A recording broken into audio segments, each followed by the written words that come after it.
Bismillahirrahmanirrahim. Assalamu alaikum, dear students. This is a class of organic chemistry. This chapter we were discussing last time, and today the alkanes. This is your lecture number 3, and the topic we are going to discuss today is physical properties of alkanes.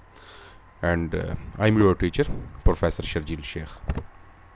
So let's start with the physical properties. Alkanes की physical properties में हम 5 चीज़ों को specially discuss करेंगे।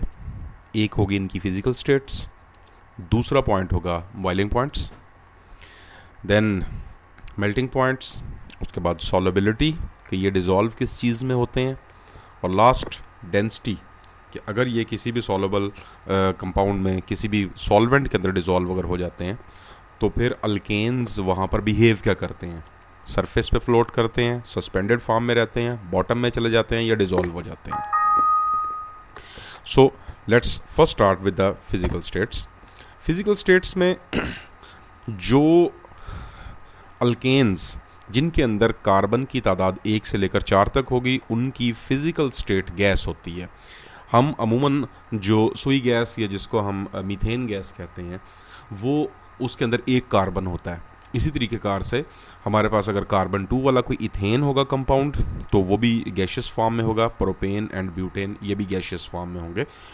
इनकी जो gaseous form है ये बिल्कुल भी कन्वर्टेबल नहीं होती किसी दूसरी फॉर्म में अनटिल एंड अनलेस आप इसके ऊपर हाई प्रेशर और लो टेम्परेचर रखेंगे। इनको आप हाई प्रेशर देके कंप्रेस करें और लो टेम्परेचर देके फ्रीज़ करें, तब ये कन्वर्ट हो सकते हैं किसी भी लिक्विड में। फॉर एग्जांपल जो हम पढ़ते हैं देखते हैं LNG लिक्विड नेचुरल गैस, इसमें CH4 जो होती है एक कार्बन वाला अल्केन, उसके ऊपर हाई टेम्परेचर, उसके ऊपर हाई प्रेशर और लो टेम्परेचर देकर उसको कन्वर्ट कर दिया जाता है एक फ्यूल लिक्विड के अंदर। लेकिन कार्बन 5 से लेकर कार्बन 7 तक जितने भी अल्केनिक कंपाउंड्स हैं वो सारे के सारे लिक्विड फॉर्म में हैं। इस लिक्विड कैटेगरी के अंदर हमारे पास पेट्रोलियम प्रोडक्ट्स आ जाती हैं जिनको फ्यूल के तौर पे हम रूटीन में इस्तेमाल करते हैं, सॉल्वेंट के तौर पे भी इस्तेमाल करते हैं। फॉर एग्जांपल इसमें गैसोलीन जिसको हम लोकल लैंग्वेज में पेट्रोल कहते हैं वो भी इसी के अंदर ही शुमार होता है, इसी कैटेगरी में। इसी तरीके से हमारे पास सीटेन जिसको हम 16 कार्बन वाला कंपाउंड कहते हैं जिसको लोकल लैंग्वेज में डीजल कहा जाता है वो भी इसी कैटेगरी में शुमार होता है। कैरोसिन ऑयल या मिट्टी का तेल वो भी इसी कैटेगरी के अंदर शुमार होता है। एंड स्टिल गोइंग फर्दर कि अगर आप कार्बन 18 से ऑनवर्ड्स चले जाते हैं तो इसमें 2 कैटेगरीज के अंदर हम इस सॉलिड को शुमार करते हैं। अपनी समझने की सहूलत की खातर हम इसको सिर्फ और सिर्फ एक कैटेगरी सॉलिड ही बताते हैं, बट अगर आप इसकी डेप्थ में जाते हैं तो आपको 2 किस्म के सॉलिड्स मिलते हैं। एक हमारे पास सेमी सॉलिड्स होते हैं और एक हमारे पास प्योर सॉलिड्स होते हैं।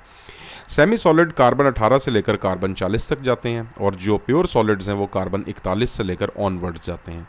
कार्बन 41 से लेकर ऑनवर्ड्स जो चीज़ें मौजूद हैं उसके अंदर हमारे पास बेहतरीन किस्म का कोयला एंथ्रासाइट भी उसी कैटेगरी में आता है। लेकिन जो हमारे पास कार्बन 18 से लेकर कार्बन 40 तक की सेमी सॉलिड की रेंज में है उसमें पीट मोसिस या पीट टाइप की चीज़ें होती हैं। ये देखने में ऐसे लगता है जैसे कोई कीचड़ होता है, तो ये बेसिकली होते सारे कार्बनिक कंपाउंड हैं।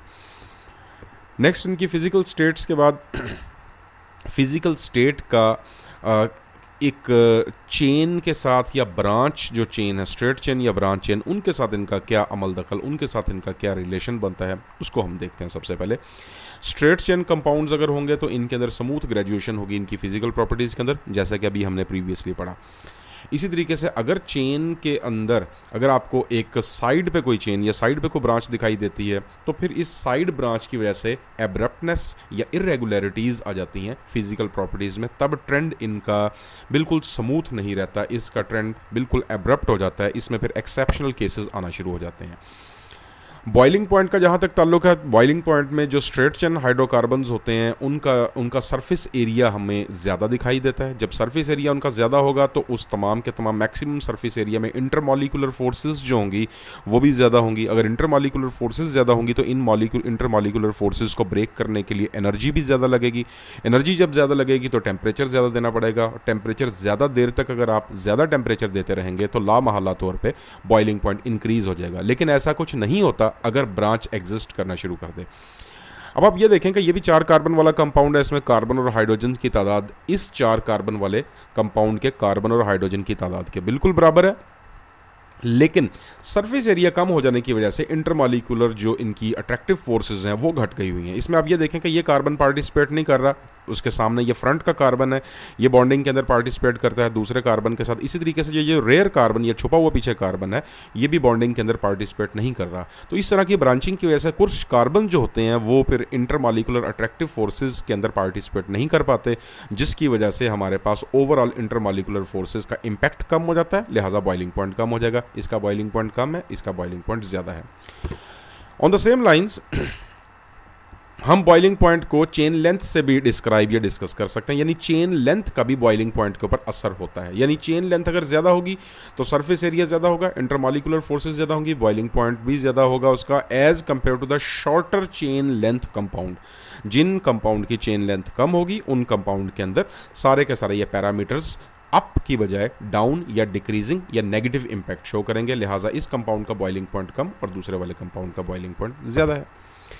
मेल्टिंग पॉइंट के अंदर जो चीज़ है ये अंडर अभी डिस्कशन, अंडर ट्रायल है, एक्सपेरिमेंटेशन हो रही है, इसका ट्रेंड इतना ज़्यादा स्मूथ नहीं होता। लेकिन एक चीज़ हम यहाँ पर जो फाइंड आउट कर चुके वो ये है कि जो हमारे पास अल्केन्स हैं जिनके इवन नंबर्स हैं, उनके इवन नंबर्स वाले जो अल्केन्स होते हैं और जो ऑड नंबर वाले जो अल्केन्स होते हैं उनके अंदर जो कार्बन की तादाद है वो उनके बॉइलिंग पॉइंट को कंट्रोल करती है। जिसका मॉलिक्यूलर वेट ज़्यादा होगा उनका बॉइलिंग पॉइंट ज़्यादा होगा, जिसका मॉलिक्यूलर वेट कम होगा उसका बॉइलिंग पॉइंट कम होगा। एंड देन द सॉलिबिलिटी में एक जनरल रूल हमारे पास होता है लाइक डिजॉल्व्स लाइक का। लाइक डिजॉल्व्स लाइक के अंदर हम पढ़ते हैं कि पोलर को डिजॉल्व करते हैं और नॉन पोलर कंपाउंड्स जो होते हैं वो डिजॉल्व हो जाते हैं नॉन पोलर सॉल्वेंट के अंदर। लेकिन अगर चीज़ें आपके पास मौजूद हों, अगर आपके पास एक कंपैरिजन आना शुरू हो जाए, कंपैरिजन में ये मुराद है कि अगर आपके पास ब्रांच कंपाउंड और स्ट्रेट चेन कंपाउंड्स हो तो उनका एक ही सॉल्वेंट के साथ क्या तासुर या क्या लिंक होगा। मिसाल के तौर पे मैं अल्केन चूँकि नॉन पोलर होते हैं इनके लिए मैं non polar solvent like benzene chloroform वगैरह सेलेक्ट करता हूँ। मैं इन दोनों कंपाउंड को अगर फॉर एग्जाम्पल बेंजीन के अंदर डिजॉल्व करने की कोशिश करूँ तो which one will give a best solubility. अब ये हमारा एक यहाँ पर जो सवाल है उसके मुताबिक ये है कि what is the effect of branching on the solubility. अगर ब्रांचेस नहीं हैं और अगर ब्रांच है तो सॉलिबिलिटी के ऊपर क्या असर पड़ेगा। देखा यह गया है कि सॉलिबिलिटी के लिए सॉल्वोलिसिस का एक प्रोसेस है, उसका होना बहुत ज़रूरी है। सॉल्वोलिसिस एक ऐसा अमल है जिसमें कोई भी आपका टारगेट मॉलिक्यूल इसको सॉल्वेंट के मॉलिक्यूल आके एनवेलप करते हैं या इसकी सरफेस पे आके अट्रैक्शन शो करते हैं। तो याद रखिएगा सॉल्वोलिसिस जिसकी अच्छी होगी उसकी सॉलिबिलिटी अच्छी होगी, जिसकी सॉल्वोलिसिस अच्छी नहीं होगी उसकी सॉलिबिलिटी अच्छी नहीं होगी। सॉल्वोलिसिस के लिए आपके किसी भी टारगेट मॉलिक्यूल का साइज बहुत ज़्यादा कम होना चाहिए ताकि सॉल्वेंट के मॉलिक्यूल उसको मुकम्मल तौर पे आके घेर सकें। मिसाल के तौर पे इस मॉलिक्यूल को आप देखें, इसमें सरफेस एरिया ज़्यादा है लिहाजा सॉल्वोलिसिस कम होगी। यहाँ पर सॉल्वेंट के मॉलिक्यूल्स को बहुत ज़्यादा अपनी पॉपुलेशन इंगेज करनी पड़ेगी इसको डिसॉल्व करने के लिए, लेकिन नहीं करना पड़ेगा इस जगह पर बिकॉज इसका सरफेस एरिया हमारे पास कम है। इसका जब सरफेस एरिया कम होगा तो इसकी सॉल्वोलिसिस अप होगी, इसकी सॉल्युबिलिटी ज़्यादा होगी। लेकिन इस केस में क्या होगा, सरफेस एरिया ज़्यादा होगा तो सॉल्वोलिसिस कम होगी। सॉल्वोलाइसिस अगर कम हो जाएगी हमारे पास तो ज़ाहिर बात है सॉल्युबिलिटी कम हो जाएगी। This will be less soluble as compare to this smaller sized compound. Next is the density.